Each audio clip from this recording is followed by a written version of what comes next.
Hey everyone, Rob from Southgate Media Group here. Before we get started with this podcast, we have a quick message. If this is your first time checking out the show, we love that you found us and we really hope you enjoy it. What we have to say is for the subscribers. If you enjoy our shows, would you please donate to help keep these going? We don't want to have to put traditional ads on these shows, but this does cost money. So we really do rely heavily on donations. To make a donation to the show, please go to our website, www.southgatemediagroup.com. Go to the page for the show, and in the upper right-hand corner is a donate button. It takes you right to PayPal, and you can donate whatever amount you want. Thanks a lot for listening, everybody. And now, on with the show.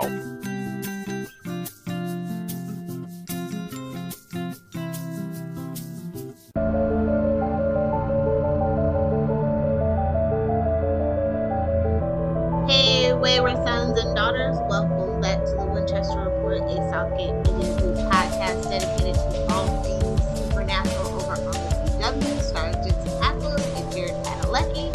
I'm Lilith, and joining me, as always, is Jennie. So yeah, up for discussion today is episode 1105 called Thin Lizzie.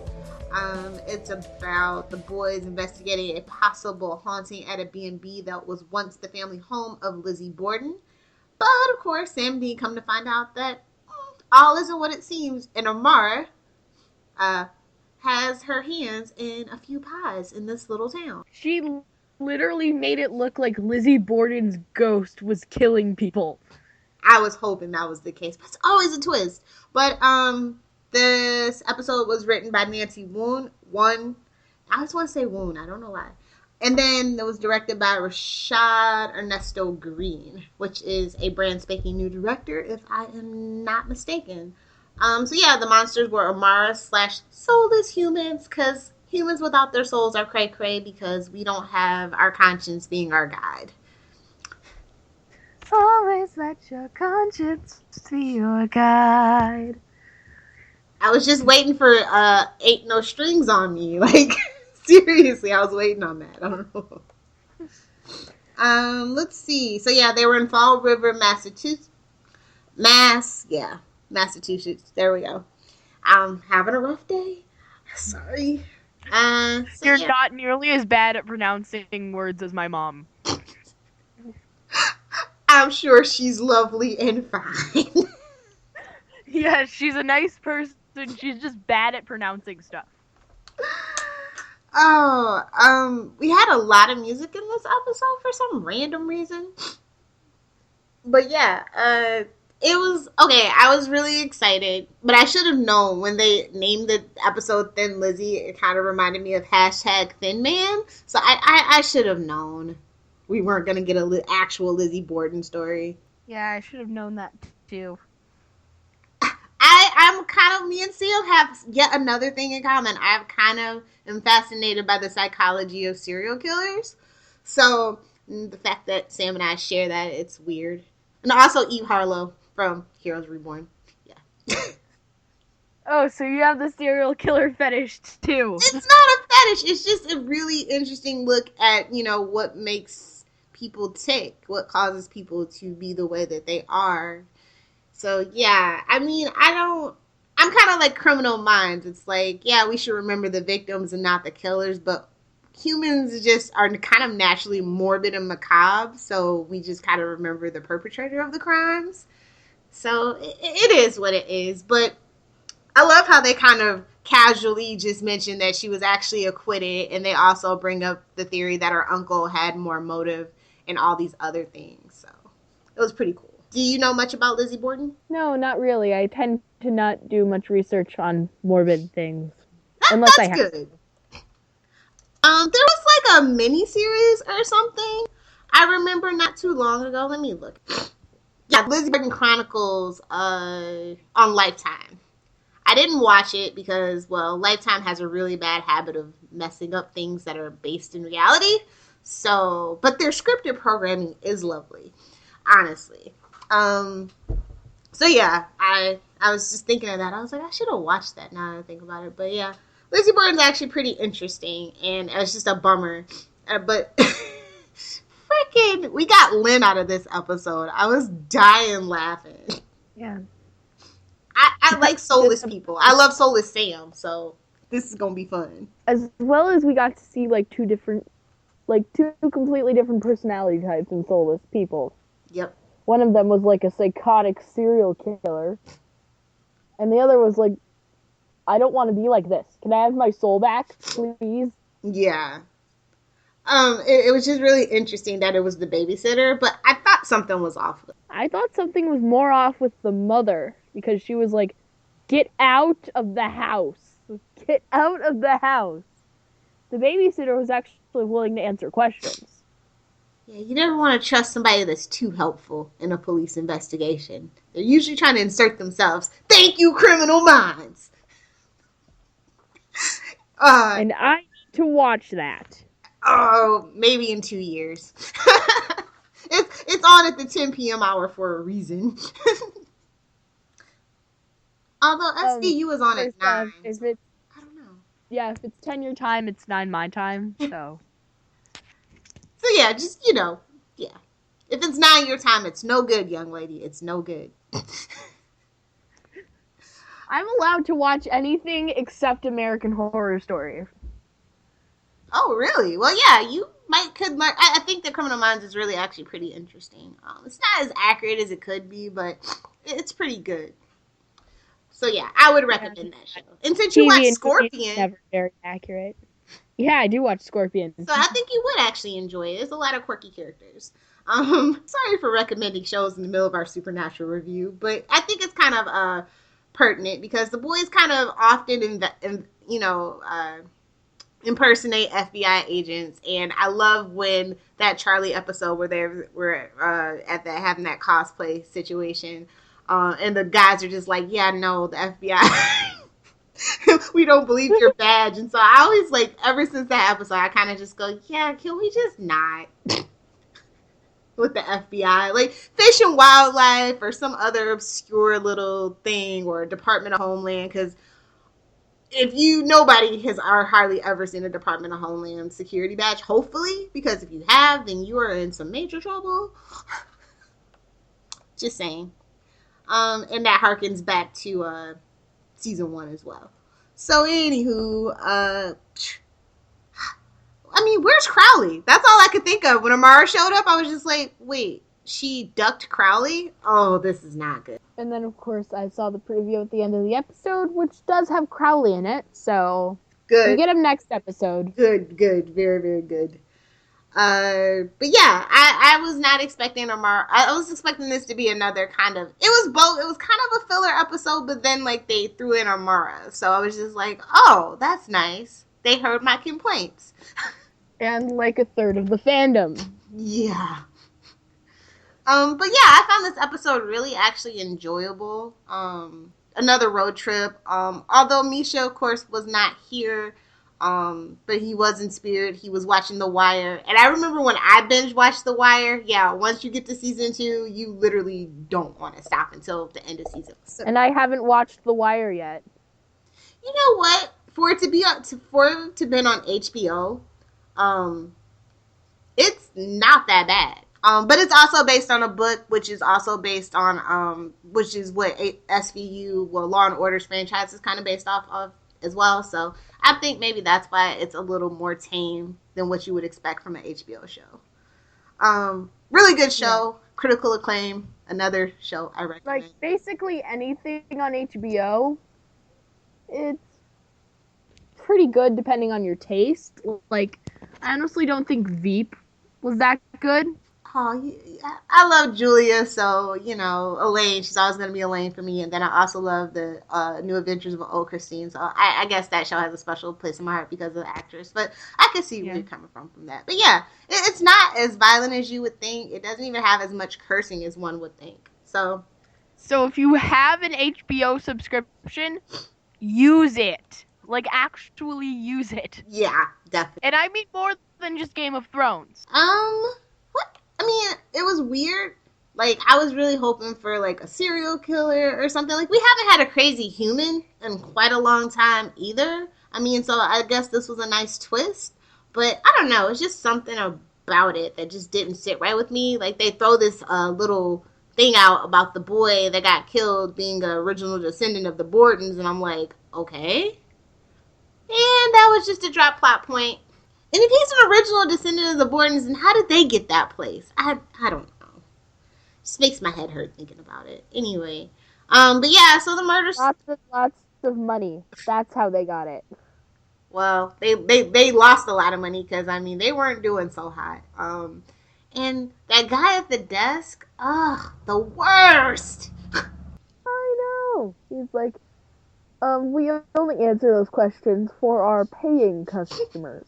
I wanted to see Dean stuff his face with donuts, but I know Jensen doesn't like that anymore since that candy situation with the Halloween episode. So, but it would have been nice, a nice little throwback. Yeah, but the guy's mom gets murdered, and you're thinking, oh, maybe this is Norman Bates? Nah. And the whole place was a total, like, sham. I was kind of depressed about that, too. Also, how on earth do you make a machine that makes EMF meters go off? Oh, that's actually a real thing. Don't know why people invented it, but it's a thing. Oh, it's so that hoaxes like this could get away with their hoaxiness. Yeah, probably. Now, I still want the boys to investigate the Winchester house. Yeah, that would be awesome. Like, I need that to happen. Oh, what was I gonna say? Oh yeah. Maybe later. So yeah, it's a hoax and stuff, and I was like, oh, it reminded me of Mystery Spot a little bit. Yeah. Where the place is totally not even, but Sam just is like, no, it's a thing. No, it's not. Gabriel lives. # Oh my god. This is an episode where it wasn't a thing. It wasn't the thing they thought it was, but it was still definitely a thing. Oh, yeah. I mean, there's not really much to really talk about other than these soulless people and Amara, you know, just popping out of nowhere, sucking souls. And he's like, I didn't touch you. Remember, I was like, oh my God, I think Supernatural knows now. I think they're actually growing and evolving in that writer's room. Please bring Charlie back. That's all she cares about. I mean, that's pretty much all there is to really talk about this episode. The boy and Sam, Sam's trying to, like, relate to him. I think Sam's losing his soft voice and his puppy dog eyes. I think he's seen too much. Jared himself is getting older, so. Yeah, I know. It was just weird. Like, usually he can really connect with the victims, and it's just like, I mean, I know they've been through a lot in at least the last, like, well, since Jeremy Carver came in. So it's just kind of it's kind of disheartening to see that, but it makes sense. Yeah, it does. Oh, what else? I mean, Sam's quit hunting altogether, like, what, twice? I know, right? Oh, there's really not much to talk about. I'm sorry, guys. This was kind of like a pretty self-contained episode. Do you know what I mean? Yeah. Like, normally there's more branches out to other episodes or even other things entirely. Yeah, side plots. I mean, because Cass wasn't in it, we didn't have like 8 million other side storylines. I mean, it just feels weird not to like have like a literal like B story or a C story. So I'm just like, the boys really didn't separate much, and it was just like, wow, this is interesting. So yeah. Yeah. So all the hype about the urban legend covering for nothing. Yeah. I want Lizzie Borden, Jersey Devil, and the Candyman, and well, we've already done Bloody Mary, which was I don't know. I'm never really like, I'm always weirded out by ghosts, and when Supernatural does it for some reason. So I'm kind of glad, I guess, it wasn't in the end. So, what do you think? Like, I think that's really interesting point to bring up, that Amara basically is like, have you seen Buffy and Angel? Yes. Okay, so you remember when Connor and Cordelia had the baby, and she was like a goddess that could take away the pain, but then obviously she had like an ulterior motive. She was eating people. I feel like this is where Amara is going. The girl basically says that she's a goddess. She took away all her pain, made her not care. And it was before she took her soul. So I don't know what's going on with that. But that's what it feels like to me right now. It feels like the Cordelia Connor baby situation. That's probably what it's going to turn out to be. I mean, that baby grew really rapidly as well. I don't know. And she had her hooks into Angel and everybody else around her. She had the glamour pulled, the wool pulled over their eyes. And, so... I don't know. Dean is definitely connected to Amara, and it's going to be interesting to see how they deal with all of these things. So yeah, let's get into the review. I guess favorite the character. Babysitter again. We haven't seen a crazy human. Me too. I loved her.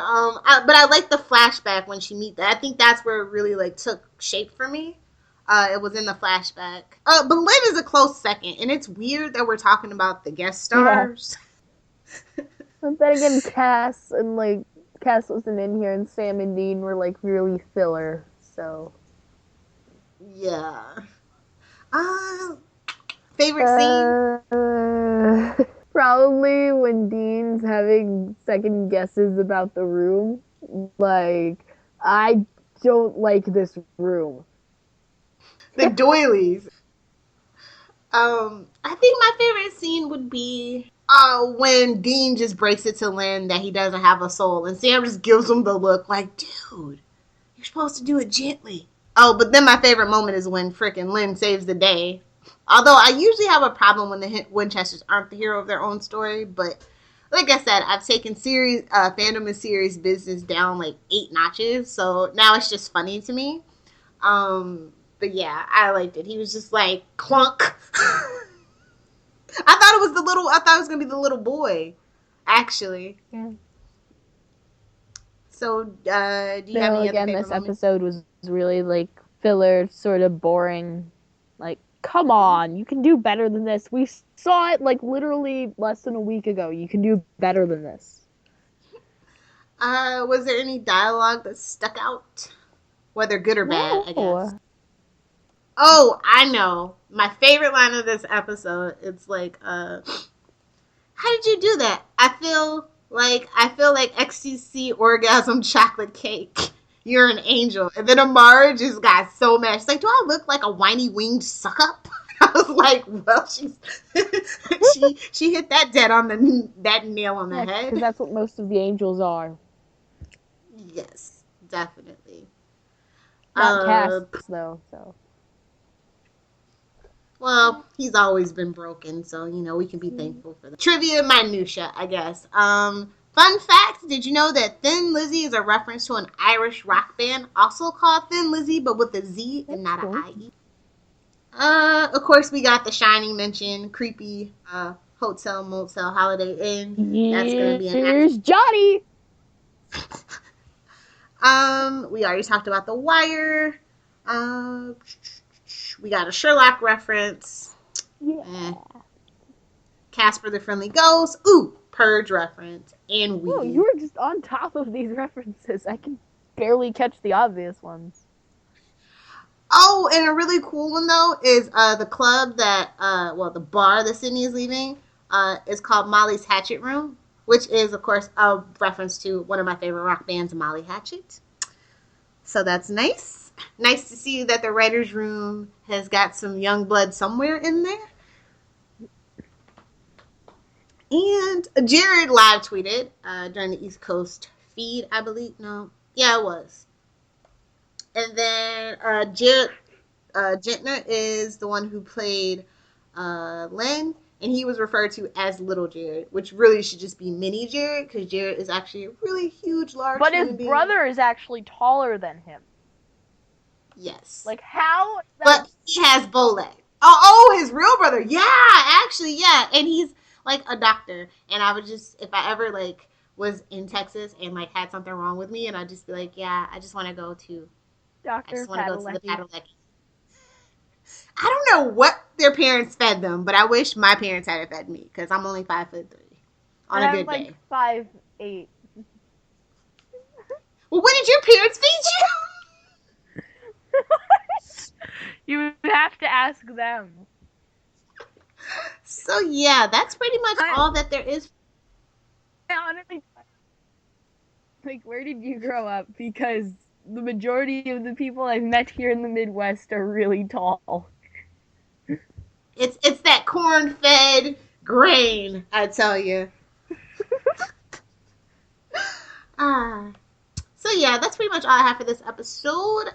Do you have any fan art or fanfics that you want to talk about? Remember when you said that most things tagged DCL are smut? I have found a collection of DCL fluff one-shots. Really? Yes. Okay.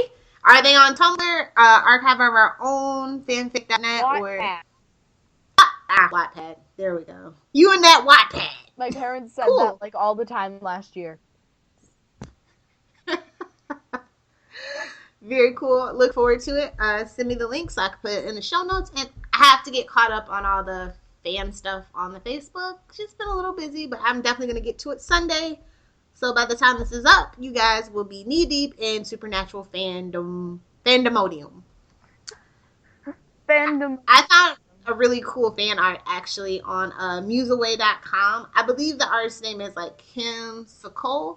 And it's got like the boys as glass window paintings. So yeah, I hope you guys enjoyed my... Yeah. Oh, do you want to break down the trailer for next week? I haven't seen it yet. Okay. Cool. I will just put it on the Facebook for you guys then Monday or Tuesday. So yeah. So if you want to be spoiled, you can be spoiled. Much English homework.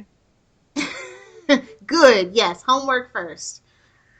Yeah. So next week I will have another fanfic for you guys. Let me know if you enjoyed that other fanfic, or you can send in fic recommendations or just your thoughts about the episode. We'd love to hear from you guys. You guys can get a hold of us on Twitter at Winchester Rapport. You can also find us on Twitter. Does not like really long usernames.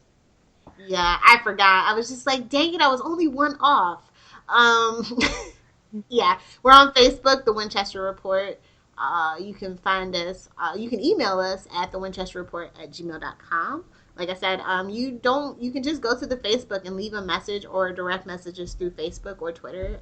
If you follow us, we will follow back.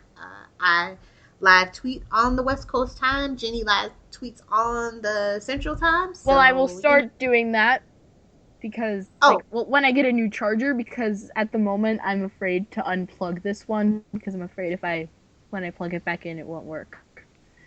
Oh. Darn you third-party iPhone chargers. Yeah, they really, really want you to buy the authorized stuff. So yeah, if you enjoy this podcast, please be sure to give us a rating, review, and subscribe to us on iTunes. We're also on Stitcher and Lisbon. So pretty much all three of the major podcasts. We're also on SoundCloud. You can look up, you can just look up Winchester Report or Southgate Media Group. Either way, it'll come up for you. So we appreciate you listening to us. And we'll do our shameless plug and get out of here. I logged onto my Tumblr and noticed that it was like completely dead. And I forgot my password to that Tumblr, so I made a new Tumblr. Yes, I know, not the greatest action, but still. I am Mythical Superpans 22 on Tumblr. On Instagram, I am Jolly Twitter Girl 81. On Twitter, I am queer_llamacorn. On Wattpad, I am Queen of Squoos.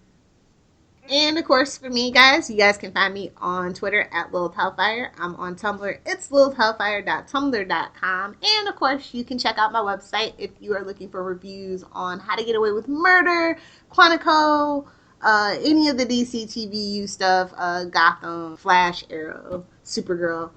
And I'm going to start reviewing books and games and stuff soon, just as soon as the TV winter hiatus kicks in. So just be sure to check me out at lilithhellfire.com, leave some comments, and get a conversation going. I respond to all of them. So yeah, that is the Winchester Report for this week. Hope you enjoyed it.